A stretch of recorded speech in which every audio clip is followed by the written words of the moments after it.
सबसे पहले? देख रहा है विनोद, अंग्रेजी बोल बोल के कैसे बात को घुमाया जाता है। हम सिर्फ 10 ही मिनट के लिए थे मंदिर में, पर 10 ही मिनट का वीडियो देखना है, क्यों? हाँ सही में, दिखाइए दिखाइए।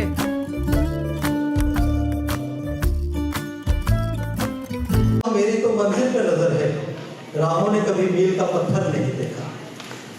तो ऐसी शख्सियत हमारे सामने है जो अपनी काविशों से कामयाबी की सीढ़ियां चढ़ता गया, जिसने मुश्किलों को अपने मुकाबिल खड़ा किया और ये कहा कि ये मुश्किलें मेरे लिए सीढ़ियां हैं।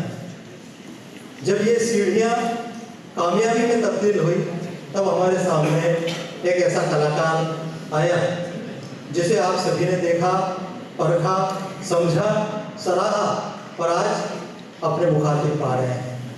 तो हम बगैर किसी तमहीद के जो शख्स आपके सामने बैठा है, सबसे पहले वहीं से शुरू करेंगे कि जो शख्स यहाँ बैठा है, जब ये आईने के सामने खड़ा होता है तो क्या सोचता है कि आईने में मैं देख रहा हूँ तो किसको देख रहा हूँ।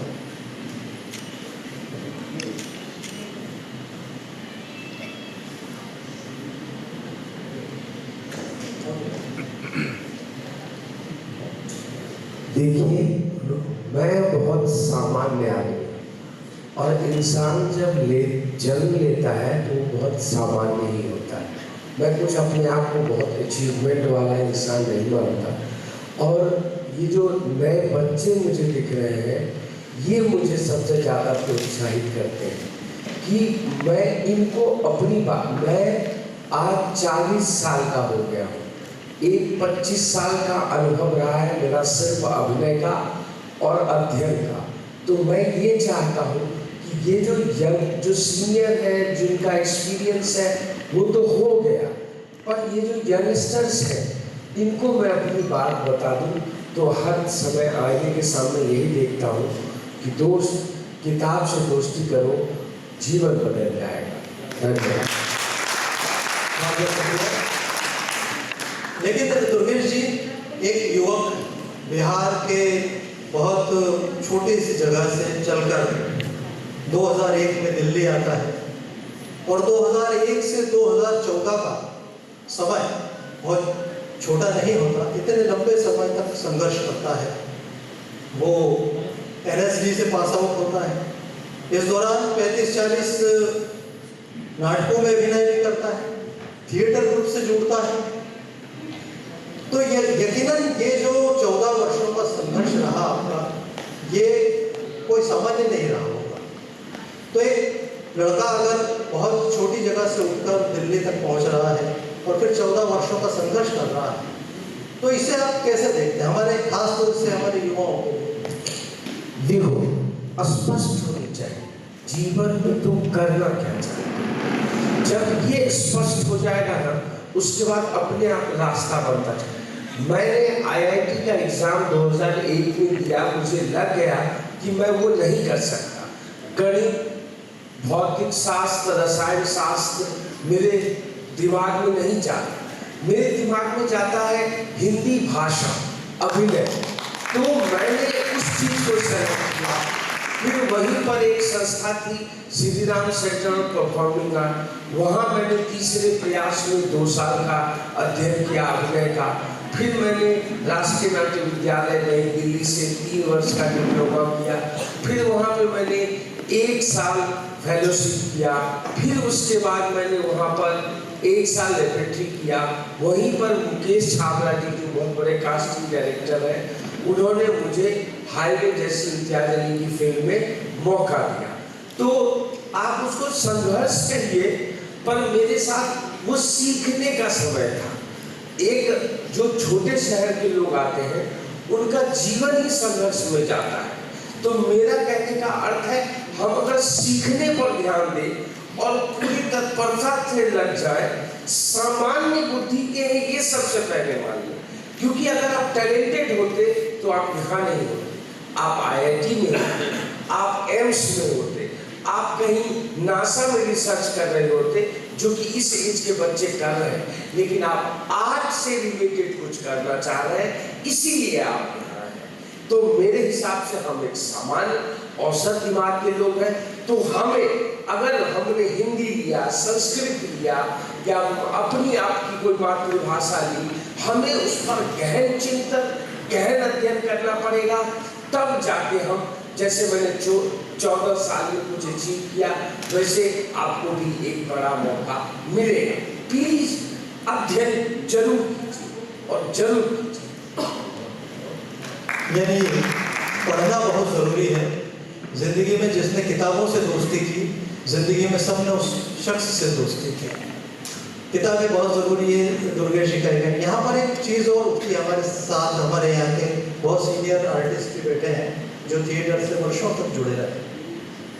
थिएटर आर्ट या जो कलाकार थिएटर से जुड़कर फिल्मों में आता है, और एक कलाकार वो है जो सीधे फिल्मों में आता है। इन दोनों में क्या डिफरेंस पाते हैं? क्या देखिए सर, डिफरेंस तो बड़े बड़े स्कॉलर का, हम लोग हैं प्रैक्टिशनर। हम चीर फाड़ करते हैं और फिर उस चीज को देखते हैं कैमरे पे, वो चीर फाड़ करने के लिए कितना कम करना है या कितना ज्यादा करना है। जब हम थिएटर में करते हैं तो हम असीमित कल्पनाओं में चले जाते हैं, लेकिन जब वो कैमरे में आ जाता है तो उसका अपना कुछ लिमिटेशंस है, इसको ध्यान रखते हैं। तो जो थिएटर बहुत करना ये भी जरूरी नहीं है, या थिएटर करके फिल्म में आना ये भी जरूरी नहीं है। वो जीवन की दशा है कि आपको किधर ले जाएगी। ये मैंने कभी डिसाइड नहीं किया कि मैं एक्टर बनूंगा, मैं एक प्रोफेसर का लड़का हूँ। मैंने कभी डिसाइड नहीं किया कि मैं फिल्में करूंगा।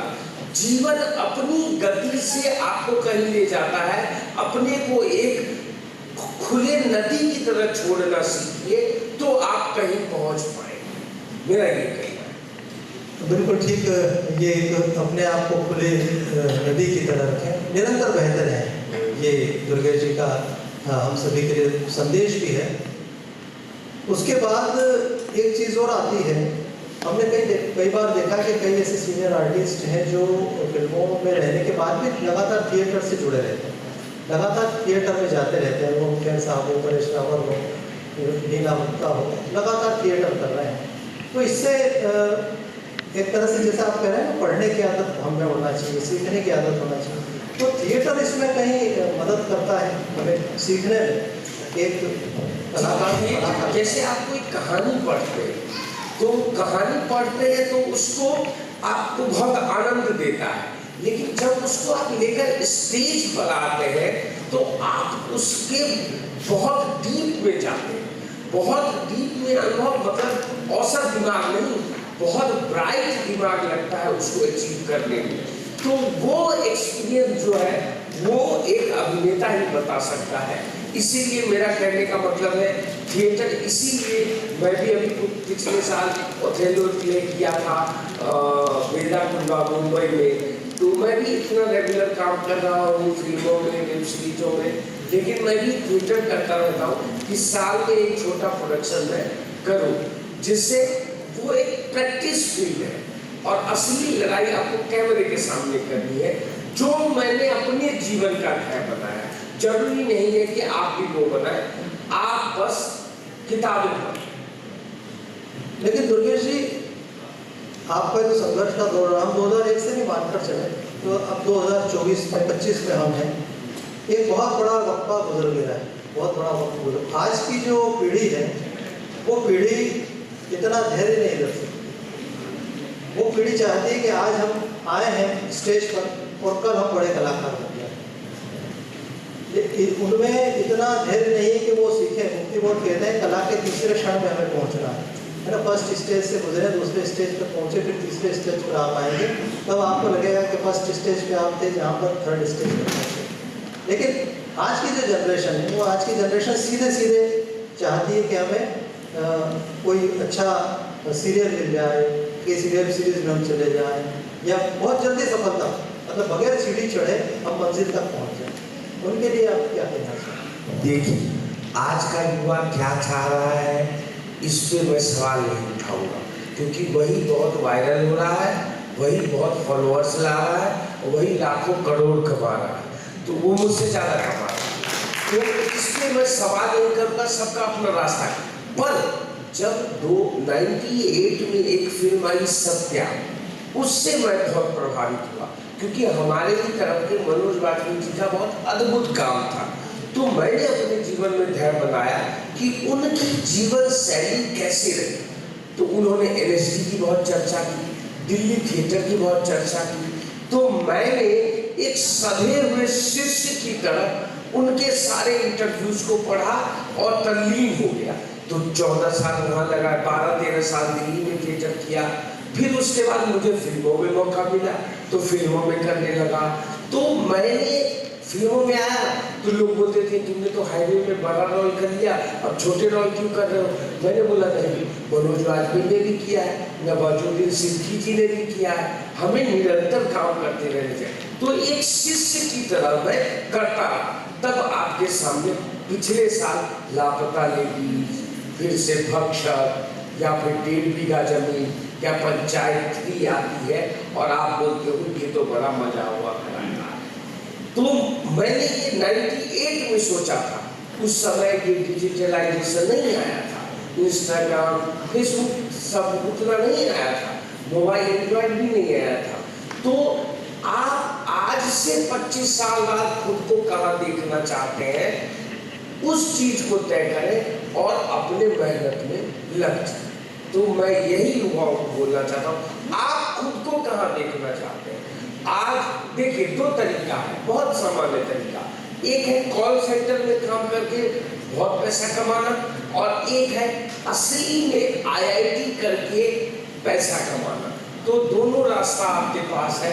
आप क्षणिक पैसा चाहते हैं या आप ड्यूरेबल पैसा चाहते हैं, तो ये आपके दिमाग में और हाथ में होना चाहिए। तो प्लीज आप वो काम कीजिए। आज अगर मेरी एक बच्चा भी रत्नाम का अध्ययन करना शुरू कर दे, अपने ग्रेजुएशन कर रहा है उस पर ध्यान देना शुरू कर दे, ट्यूशन अच्छे से ले, तो मैं समझूंगा मेरा रत्नाम आना सफल। यकीनन आपके आने से यहाँ पर कई युवाओं को प्रोत्साहन तो मिलेगा ही। अभी आपने नवाजुद्दीन सिद्दीकी साहब का जिक्र किया, और ये माना जाता है कि आपके वो बहुत पसंदीदा एक्टर रहे, कई बार आपने उनका जिक्र भी किया। तो किन खास चीज़ों से आप उनकी प्रभावित हुए? उनकी निरंतरता। गैंग्स ऑफ वो 96 NST पास आउट है, आप कैलकुलेट कीजिए, मोटा कैलकुलेट कीजिए, एवरेज माइनस। वो 96 पास आउट है, और 2012 में आई है तलाश, गैंग्स ऑफ वासेपुर 1, 2 और 4। आप ये लीजिए, चौथा काम उनका अच्छा था, कहानी।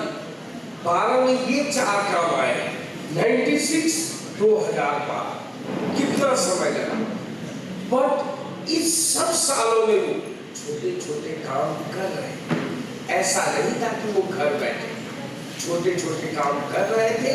और 2012 उनके लिए काफी क्रांतिकारी साल रहा।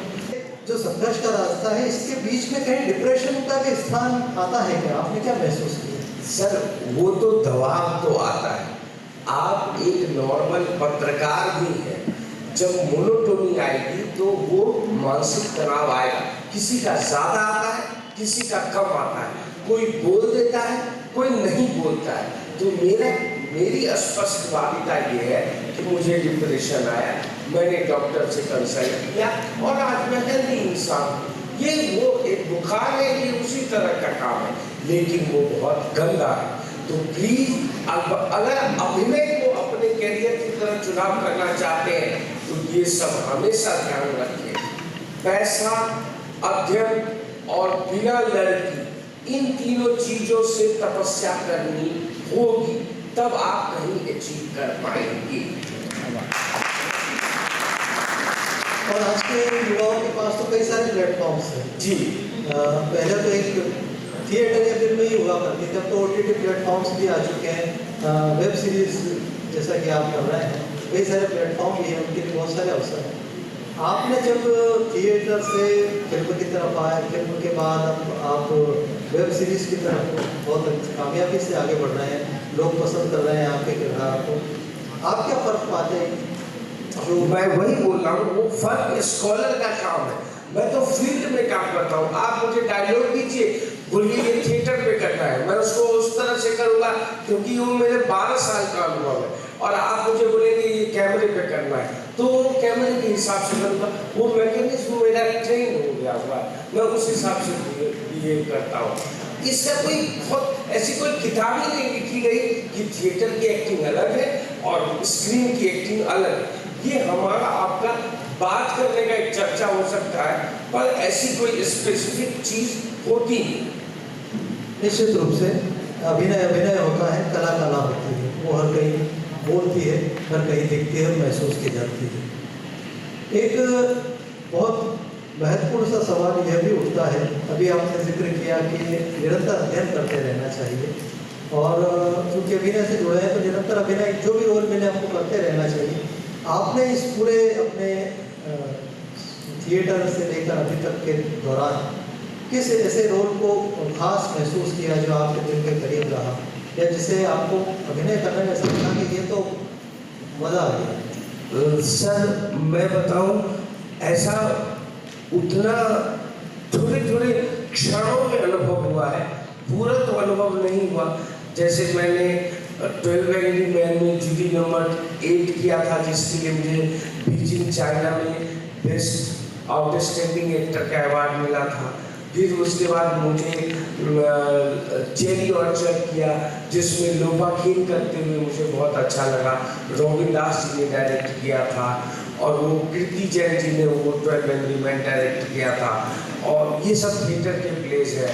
फिर जैसे कि मैंने पहली फिल्म इम्तियाज अली के साथ करी हाईवे, जिसमें मैंने आलू का कैरेक्टर किया, उसमें भी कुछ क्षणों में मज़ा आया। फिर अभी जैसे कि मैं बनरागस करता हूँ, उसमें मुझे मज़ा आया। तो ऐसे चलता रहता है, क्षण क्षण में मज़ा आता है। जबकि पूरा लेंथी अभी मेरी मैं अपने आप को उतना एक्सपीरियंस नहीं मानता कि मुझे बहुत ही मज़ा आ जाए, लेकिन मैं धीरे धीरे ढूंढ रहा हूँ। और कोई ऐसा रोल जो आप करना चाहते हो, आपका ख्वाब हो कि ये वाला अगर रोल मिले तो हो जाए? जी ऐसे बहुत रोल है, पर मेरा जो सेल्फ इंटरेस्ट है, जैसे गब्बर सिंह की तरह का कुछ रोल हो तो वो मुझे करने में मज़ा आएगा। मैं समझता हूँ कि आपकी ओर से भी अगर कोई सवाल आना चाहे तो उनका स्वागत है, क्योंकि आप निश्चित रूप से दुर्गेश जी को बहुत इत्मीनान से सुन रहे हैं। अगर आपके मन में भी कोई सवाल हो तो जरूर आप बताएं ताकि हम उन तक पहुँचा सकें। इस बीच एक और सवाल ये हमारे जहन में उतरता है बार बार कि ये सब कहते हैं ना कि मुंबई नगरी जो है माया नगरी, वहाँ जाकर जो है संघर्ष करना बड़ा मुश्किल है। कई ऐसे कलाकार हमारे सामने आए जो जिनका कोई फिल्मी बैकग्राउंड नहीं था और वो बहुत अच्छे कामयाब एक्टर्स बन चुके थे। कई ऐसे थे जिनका फिल्मी बैकग्राउंड था लेकिन वो नहीं बन सका। तो इसमें ऐसे में क्या महसूस किया जा सकता है? एक सर वो दो चीज़ें, मेहनत मेहनत मेहनत और अंत में थोड़ा सा किस्मत। वो थोड़े से किस्मत की जो बात है ना, वो एक पॉइंट पे मुझे भी अनुभव हुआ, अब अनुभव होता है कि थोड़ी सी किस्मत भी होनी जरूरी है। लेकिन 3 बार आप ध्यान रखिए, वो भी किस्मत तब जब आप मेहनत मेहनत मेहनत कर ले तब। मेहनत बहुत ज़रूरी है, फिर किस्मत आपका साथ देगी। आपकी तरफ से कोई सवाल आना चाहते हैं? जी टीचर, मैं आपसे पूछना चाहूँगी कि जब आप IIT कर रहे थे और नहीं कर पाए, उसके बाद आपने फैसला लिया कि आप आर्ट्स की तरफ जाएं और अपना आर्ट जो भी है उसको डेवलप करें, तो आपके घर से भी आपके जो पेरेंट्स हैं नाराज हुए होंगे, तो आपने उनको किस तरह से मनाया और किस तरह से आप इस तरह आगे बढ़े? क्योंकि बच्चे भी यही चाहेंगे, क्योंकि कई बार ऐसा होता है कि पेरेंट्स का दबाव होता है कि मैथ्स पढ़ो, साइंस पढ़ो, आर्ट्स नहीं पढ़ना। अधिकतर देखने में यही आता है, अधिकतर पेरेंट्स चाहते हैं कि उनका बच्चा आर्ट्स नहीं पढ़े, आर्ट्स की तरफ नहीं जा रहे, वो सिर्फ मैथ्स और साइंस की तरफ ही जा रहे हैं। तो आप थोड़ा सा बच्चों को बताएंगे तो मुझे खुशी होगी और अच्छा भी लगेगा। पूरी तरीके से बना है। मैथ हम तभी संभाल सकते हैं जब आपके मम्मी पापा भी मैथ को सॉल्व कर पाए। मैथ हम तभी संभाल सकते हैं जब आपके मम्मी पापा भी मैथ को सॉल्व कर सके, क्योंकि हमारा डीएनए तो उन्हीं से आएगा ना। आपकी माँ गाय का दूध निकाल रही है, आपके पापा खेत में हल चला रहे हैं, मेरा बच्चा मैथ के लिए ऐसा थोड़ी ना उसको आकाशवाणी होगा कि वो कैलकुलस सॉल्व कर देगा। तो प्लीज इसको ध्यान दें। मैंने भी अचानक आर्ट नहीं लिया, मैंने भी समझा कि हिंदी मेरी अच्छी है, तो मैंने बोला कि हिंदी से ग्रेजुएशन करूंगा। तो बोला, फिर उसके बाद बोला मैं एनएसटी करूंगा, क्योंकि एनएसटी के फर्स्ट पेज में लिखा है यूजीसी एफिलिएटेड, मतलब उसका जो एमए डिप्लोमा है वो यूजीसी एफिलिएटेड है। तो इसीलिए मेरे पिताजी बोला अच्छा जो भी है सरकारी है ना, चलो ठीक है। तो इस तरह मैंने अपने माँ बाबू जी को अपनी तरफ से। उधर से एक सवाल आ रहा है। मुझे आपसे ये सवाल था कि जैसे अभी तो आप थिएटर में हैं, लेकिन अगर आपके ऊपर कोई मूवी बनती तो उसका शीर्षक क्या होता, और उसमें अभी जो जितने एक्टर्स अभी हैं उनमें से कौन आपका रोल निभाता? देखिए, कल्पनाशीलता से ऊपर का सवाल किया। मैं एक बहुत छोटा आदमी हूँ, पहले मैं बता दूं आपको। और दूसरा बात मेरा ये है कि आपके सवाल का जवाब भी दे दूं कि थोड़ा वक्त लगेगा, फिर मैं आपके इस सवाल का जवाब दूं।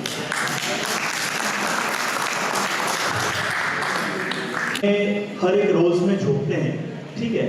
अब जैसे कि मैं पंचायत का यदि उदाहरण लेता हूँ, तो पंचायत में मैं ऐसा समझता हूँ एज ए थिएटर आर्टिस्ट आपने कम मेहनत में ज़्यादा ख्याति प्राप्त कर ली, ठीक है। तो ये तो हुआ दर्शकों का फेवरेट।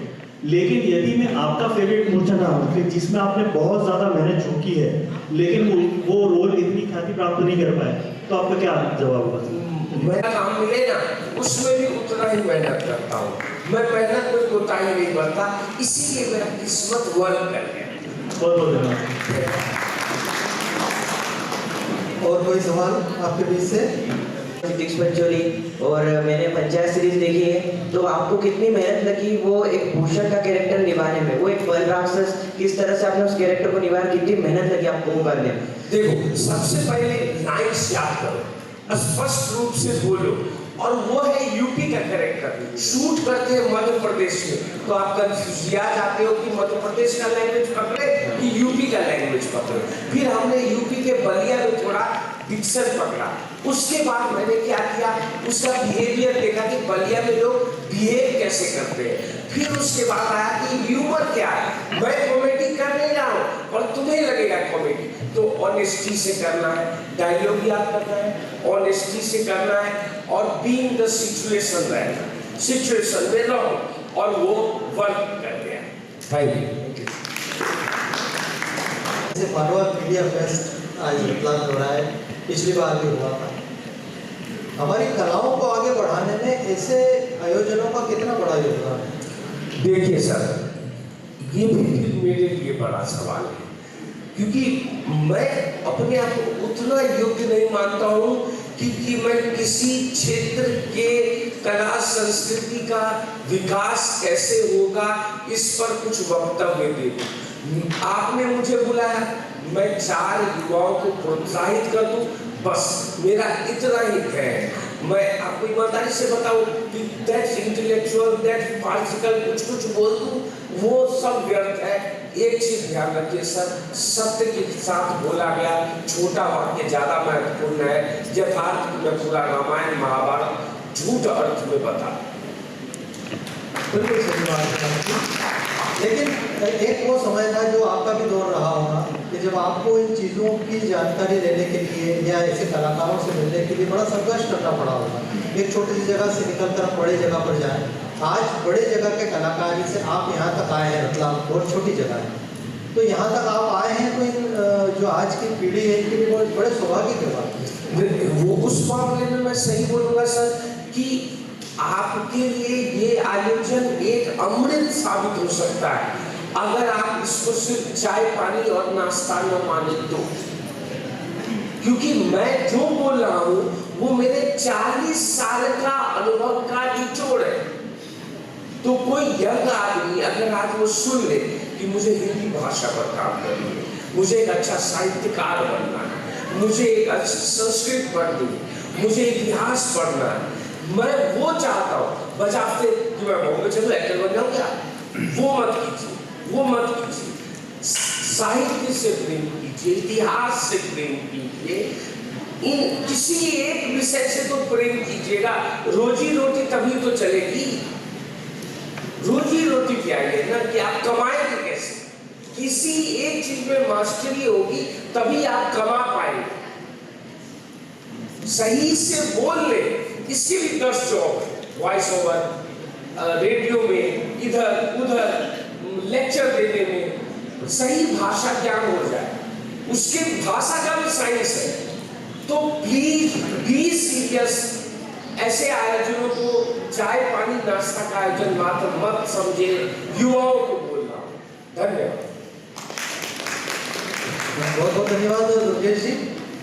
एक जो युवाओं के मन में ख्याल उठता है एक अभिनेता को लेकर, यानी दुर्गेश कुमार हमारे बीच आ रहे हैं तो दुर्गेश कुमार ऐसे आ रहे होंगे कि जिनका बहुत अच्छा सूट बूट होगा, आंखों पर चश्मा होगा, सिर पर हेड होगी। लेकिन दुर्गेश कुमार को जब हम देखते हैं तो ऐसा पाते हैं कि अरे बिल्कुल ये तो हमारे बीच की व्यक्ति है। तो ये सलीका आपने कहाँ से सीखा और इस सलीके को एक अभिनेता को क्यों होना चाहिए? देखिए, अगर बनराकस लोगों के बीच का नहीं होता ना तो इतना प्यार मुझे नहीं मिलता। तो मैं अब बनराकस किया, लोगों का प्यार मिला और अब मैं काला चश्मा पहन को हाय फिलू करने लग जाऊं, महादेव खुशियत है वो मुझसे होता नहीं। मैं एक सामान्य आदमी शुरू में बता चुका हूं मैं, और मैं बहुत ही सामान्य आदमी, पर मैं बहुत मेहनती। मेरा टेम्परामेंट मेहनत का ऐसा है जो आप समझ भी नहीं पाएंगे। मैं इतना मेहनती, तो प्लीज मेहनत के पीछे जाइए। और कुछ नहीं रखा दुनिया में, कुछ भी नहीं रखा। मेहनत का एक बहुत महत्वपूर्ण आपने यहाँ पर जिक्र किया है। तो हम जो चूंकि हमारी यंग जनरेशन सामने है तो हम चाहेंगे आपकी दिनचर्या आप एक को बताएं कि मैं अपना दिन किस तरह बिताता हूँ, तो हो सकता है इन्हें कुछ सीख। मेरे भाई ने मुझे बहुत शुरू में एक बात बताई थी। वो केमिस्ट्री के टीचर हैं गवर्नमेंट कॉलेज में। उन्होंने बोला था जब मन करे तब सो जाओ, लेकिन जब जगे हो तो खुद से सवाल करो तुम कर क्या।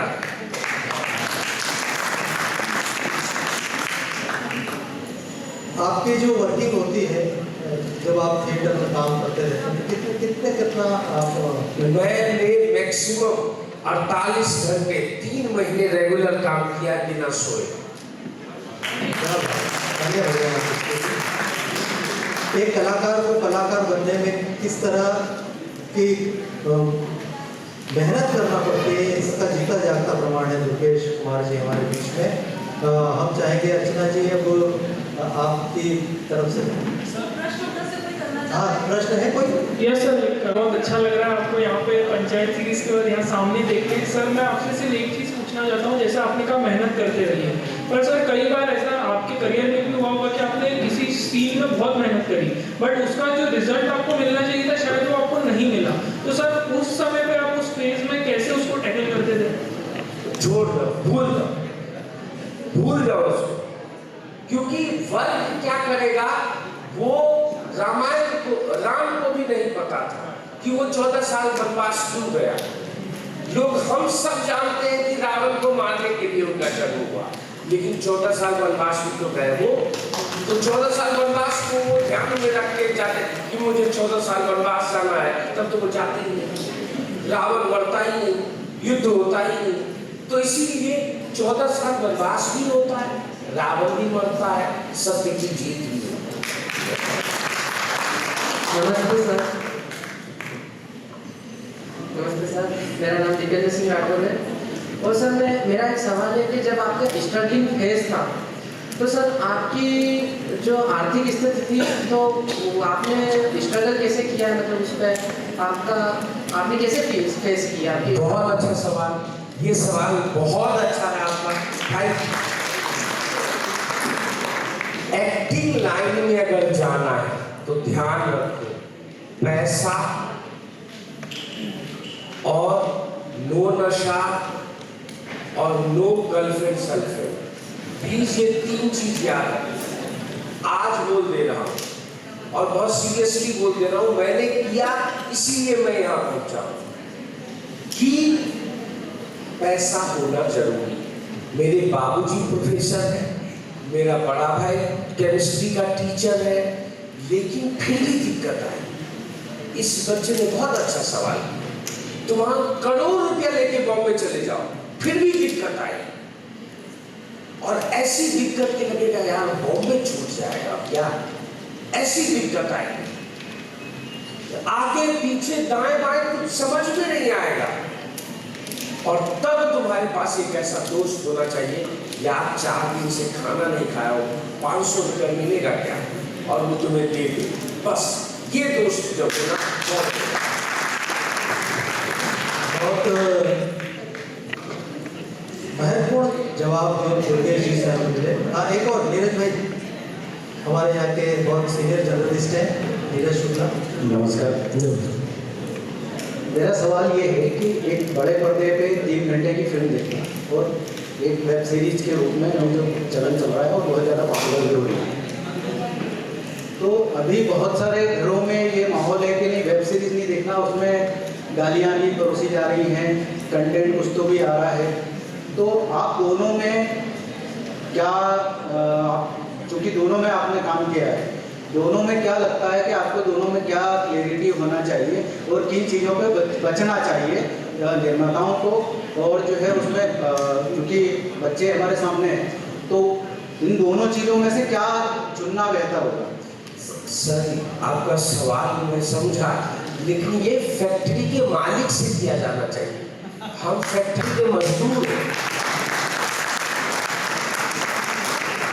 ये सवाल आप फैक्ट्री के मालिक से कीजिएगा, हम तो फैक्ट्री के मजदूर हैं सर, तो प्लीज ये सवाल अच्छा सवाल है। जी दुर्गेश जी, आपका बहुत बहुत स्वागत है रतलाम शहर में। आपने बहुत जमीन से जुड़कर अपने जवाब भी दिए और वहीं से जुड़े हुए हैं। कभी आप रतलाम में थिएटर करना चाहेंगे, यहाँ आके एक आध आपका परफॉर्मेंस देना चाहेंगे रतलाम के ऑडियंस और दर्शकों? अरे जरूर सर, भविष्य में आपको मौका मिला तो मैं जरूर आऊँगा। जी जी, बहुत बहुत धन्यवाद। सर हम आपसे पूछना चाहते हैं, आपके पंचायत वेब सीरीज के डायलॉग जो आपको बहुत ज़्यादा पसंद है, जी जी, वो आप सुनना चाहते हैं आपसे। अच्छा, देख रहा है बिलो, अंग्रेजी बोल बोल के कैसे बात को घुमाया जाता है। कीजिए मीटिंग मीटिंग, खेलिए मीटिंग मीटिंग, अलुआ मीटिंग। जोरदार तालियां हैं।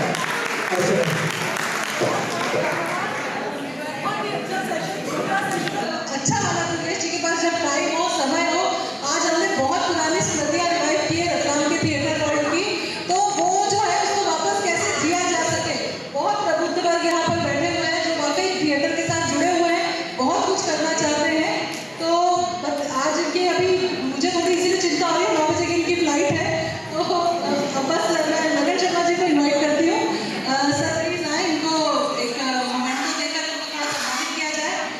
सर बॉम्बे जाएंगे तो मौलाना को याद रखेंगे और फिर वापस आगमन जरूर होगा।